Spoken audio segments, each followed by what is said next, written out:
Roman Game a dneska máme po trošku delší době další video a bude to už čtvrtý díl z Poldy 7. Nebudu teda lokecávat a jdeme do hry. Minule jsme skončili tady v parku, potřebujeme jít na úkoly seznámit bábu s Vejpitkou, konfrontovat s Monikou. To jsme nestihli, ale dneska se to pokusíme udělat, bych rád za odběr, snažím se dosáhnout 50 odběratelů a jdem na to. Seznámit bábu s Vejpitkou. Popelnici. Ne, nic nebylo.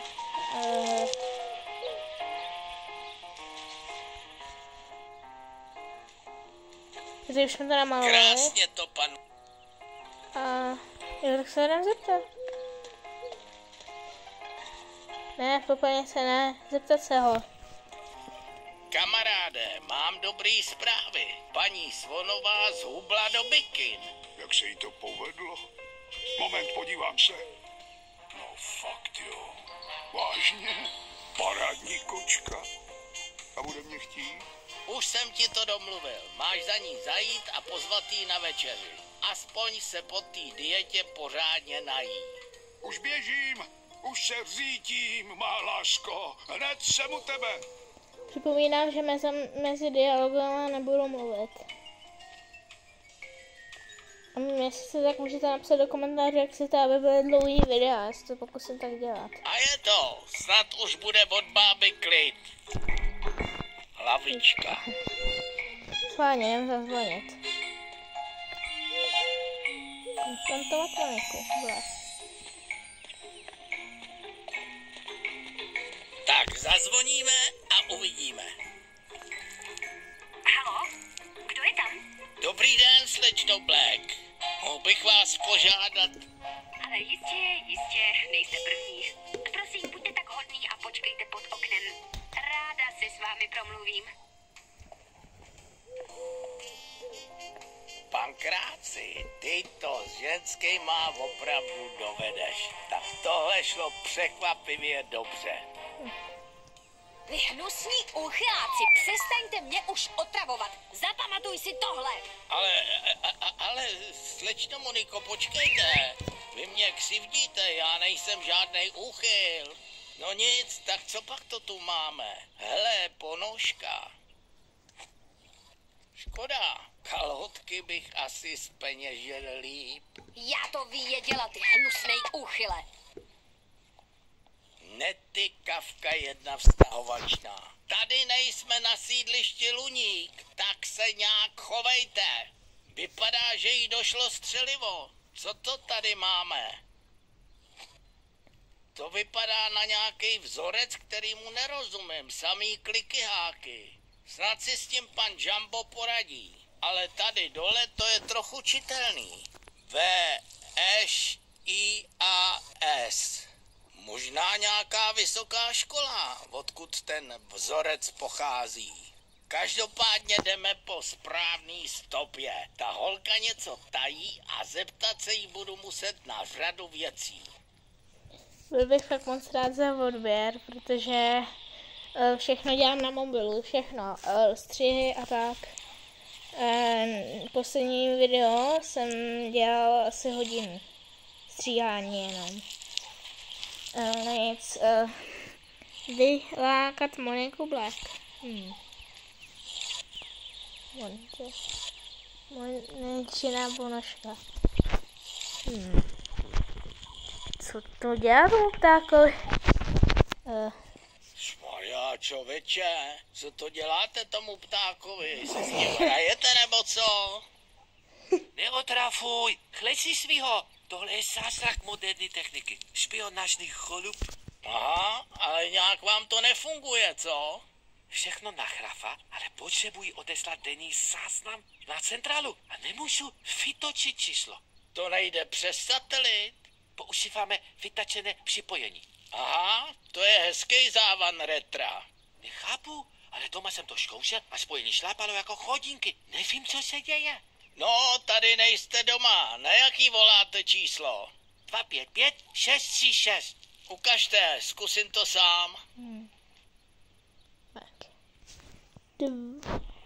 plus 2, 5, 5, 6, 3, 6. Nádherně jsem to řekl. Von. A 0, 0, 0. Psazená. Sakra, to není možný, tak znovu. Co se třeba poradit s Meganetem v telefonu v inventáři? Ten mívá dobrý nápady.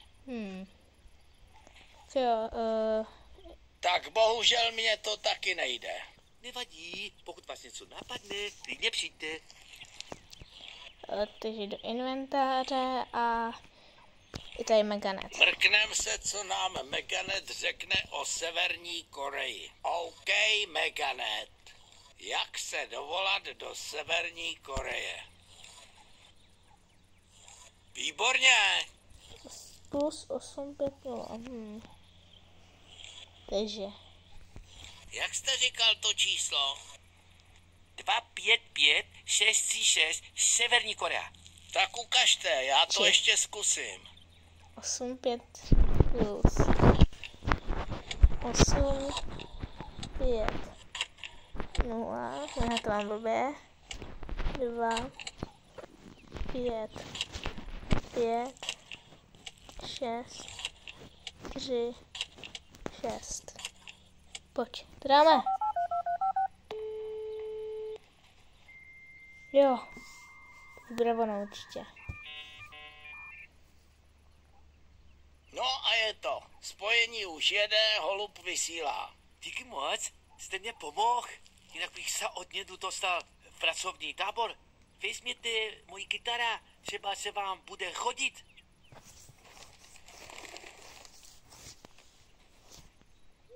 Tak díky. Stejně to šla baterka, nefunguje. Aha, no i tak moc díky. Takže jsem měl pravdu, že jste špion, co? Správný špion.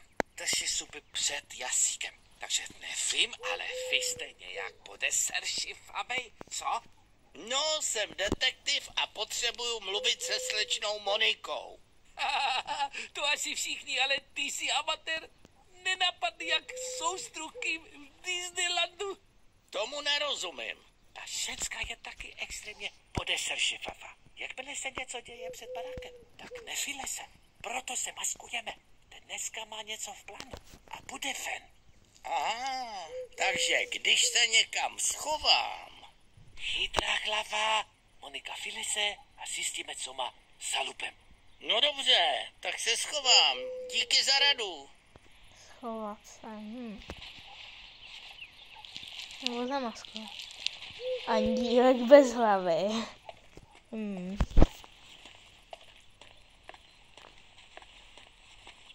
Možná tady za tím andílkem byste schovat mohl. No jo, ale má uraženou hlavu. Moment, já jsem přece taky takovej andílek. Něco zkusím.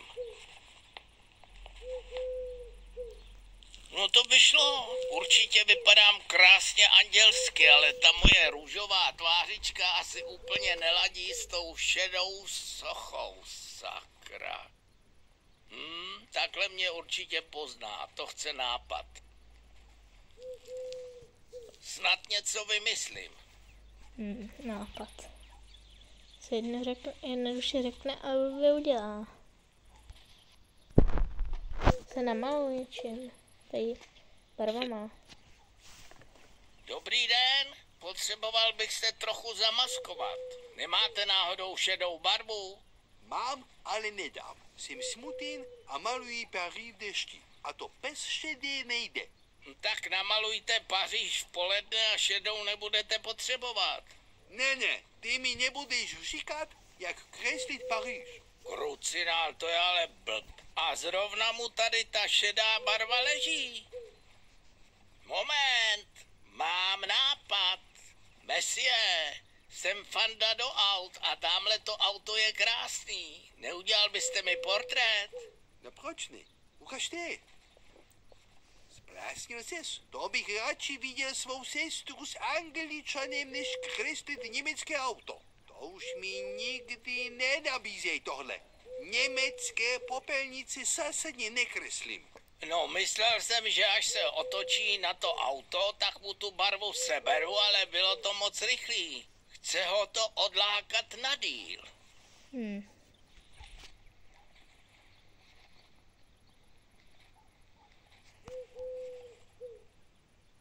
Lepivý, superostý obrázek. To je něco...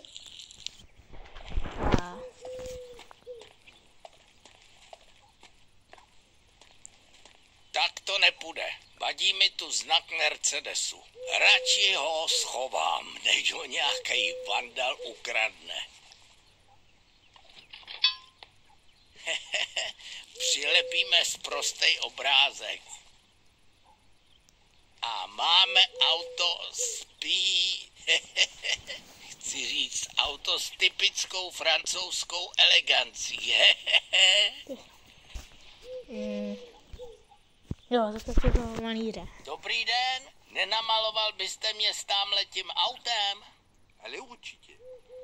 Náš Renault, to je nádhera. Ty ladné tvary. Počkej, teď mě neruš, musím si ho řádně prohlédnout. Kde pak, to se nenechte rušit a vůbec si mě nemusíte všímat. Teď je ta chvíle. Tak, pan Gráci, cesta k ultimátní skrýši je otevřená. Tak, se schovat. Nevím, co budu říkat mezi těma, ale... Baví mě to. Tak, schovám se vás. a namaluju se.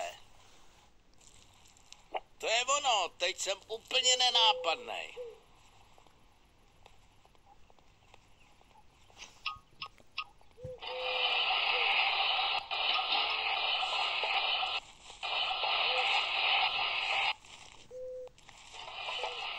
Teda, tady to vypadá jak na sjezdu špionů.